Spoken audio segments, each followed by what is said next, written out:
Getting out of bed when we're exhausted, hard, very hard often. Leaning into action in a calm and deliberate way when we're freaking out, like going to give a public lecture if one has fear of public speaking, also hard. So this limbic friction, and David just seems to seek what I call limbic friction in every domain of life. Is that like exposure therapy for limbic friction then?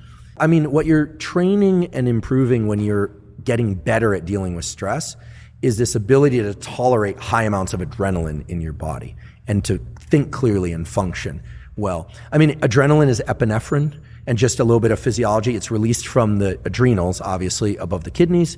That gets your body organs amped up and energized. It can't cross the so-called blood-brain barrier. You have a high-restriction fence that we call the blood-brain barrier around the brain, keep bad molecules out. Adrenaline, therefore, is released also within the brain from a little cluster of neurons called locus ceruleus. The name doesn't matter.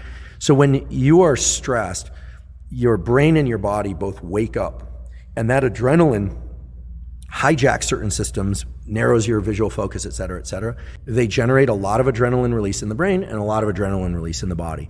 If you look at almost all stress inoculation protocols, cold water, ice bath, cold shower, cyclic hyperventilation, those all do the same thing. But it's different if the adrenaline in the brain and body is evoked by you, that you did it.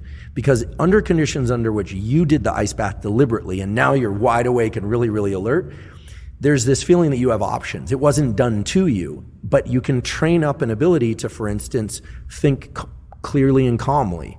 Maybe even do some simple math problems in your head. Or maybe try and relax while there's all this adrenaline in your system. There's that moment where you could panic, or that moment where you could, road rage, or that moment where you could freak out.